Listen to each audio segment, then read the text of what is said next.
All right. Hello, everybody, and welcome back. It is that time of the week again for Zer's location. It is Friday, March 31st. And this week, everybody, you guys are going to be heading on down to the EDZ. Once you're here, head on over to Winding Cove. Once you're in Winding Cove, jump on your Sparrow and head straight across the map. You'll see a roadway off to the right hand side. Head on up there and head directly off to the left. Go up a little ways and you'll see it's basically the cave is between these two lights, glowing stick things that they've got here in the ground. Just jump on up and the cave wraps around up top and you'll come out at Zer. So this week, as always, Zer does have his exotic engram for sale. You can buy it for the 97 legendary shards or one exotic cipher. It's one of the reasons why I pushed this do your Xenology quest throughout the week. So this week for the exotic weapon, we have the Trinity Ghoul itself. If you guys don't have this, pick it up. It is absolutely an ad clearing monster. Yeah. So the way the Trinity Ghoul, or the main perk on the Trinity Ghoul, let's take a quick look at it. So the main perk is Split Electron. So fires an arrow that splits when released, aiming down sights and fully drawing the bow. Both decreases the spread. So if you take a look at this thing, it'll be like one arrow that you're pulling back, but when it fires, it's got like 3 arrows, as well as it's also got this handy perk called Lightning Rod. So precision kills grant the next shot chain lightning capabilities. So you take one shot, you get a headshot with it. The next shot is chaining, and I mean, like, you can chain a ton of ads with this thing. It's absolutely awesome. I love using it in dungeons, in raids. It's really an ad clearing monster. Moving on over this week to the exotic for the hunter, we've got the GWISIN vest. Now, I remember when this thing first came out, it was absolutely awesome. It has had its time in the spotlight, and then they kind of, nerfed it a little bit. So the main perk on the GWISIN vest, if you're one of those Spectral Blade users, which I am for the most part in PvP, depending on if I'm playing with a team, I'll use Deadfall. But if I'm playing with a team that we're working together and we can communicate, I'll use Deadfall. But other than that, I'll use Spectral Blades. And this actually isn't too bad. So the main perk is Roving Assassin. So each Spectral Blade kill you make before going into stealth will restore more of your super energy. So basically wearing this vest is going to give you some of that super energy back when you're using your spectral blades, which is fairly decent if you can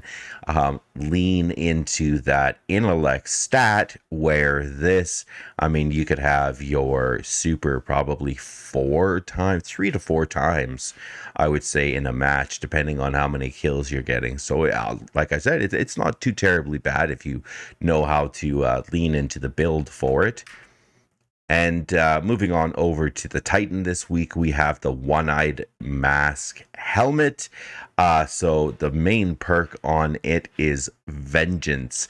So highlights the targets who dares to damage you, track down and destroy them for an overshield.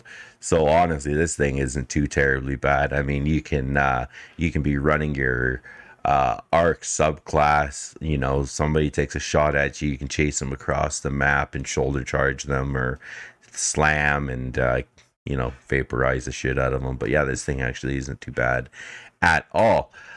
Moving on over to the Warlock this week, we've got the Apotheosis Veil Helmet, and the main perk on it is Insatiable. So immediately regenerate health, melee, grenade, and rift energy upon activating your super.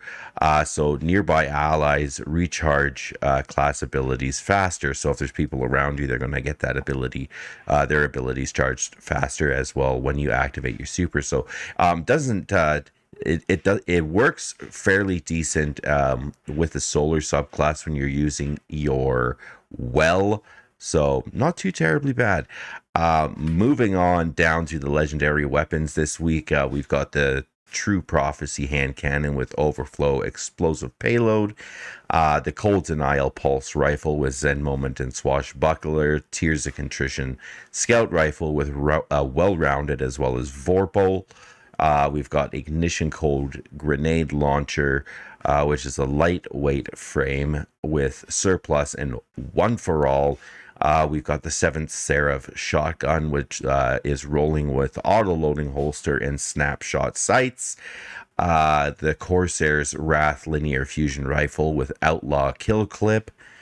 And the Quick Fang sword with Swordmaster's Guard, Tireless Blade, and Flash Counter.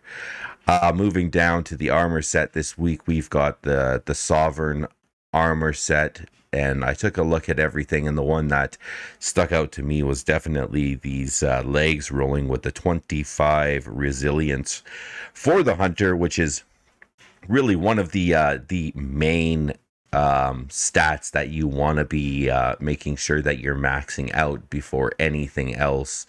Hopefully, I mean, that's in my opinion, but moving on over to the DMT this week, the Dead Man's Tail. It is rolling with moving target. So the main perk for the DMT is Cranial Spike. So chaining precision hits grants bonus target acquisition as well as range. It is also rolling with the Composite Stock this week. Moving target, like I said, steady rounds. And the Hammer Forged rifling. Probably, not the best perk-ish. Ish. I mean, not too terribly bad moving target, but yeah. Moving on over to the HAWKMOON this week. It is rolling with Eye of the Storm. The main perk on the HAWKMOON is the Paracausal Shot. So final blows and precision hits with the HAWKMOON grant stacks of paracausal charge. The final round of the magazine deals bonus damage based on the number of stacks, and then stowing the HAWKMOON on the final round removes this bonus. So if you do have those paracausal shots, make sure you're using them up before you switch to another weapon. And we're also rolling with the Combat Grip, Eye of the Storm, like I mentioned, Alloy Magazine, and again on this one, Hammer Forged rifling. So, not the best. Everybody, make sure you're picking up your Xenology quest. You can complete it throughout the week doing the strikes, the different Crucible activities, Gambit, and it'll give you a chance at that free engram, or you can also use the exotic cipher for a couple of other things in the tower if you want to purchase some weapons. If you can do me that favor, hit the like button, hit the subscribe button. It greatly helps me as well as the channel out. Leave a comment. Come join us live at twitch.tv/Starset7 Gaming as well. Until next week, be safe out there and take care.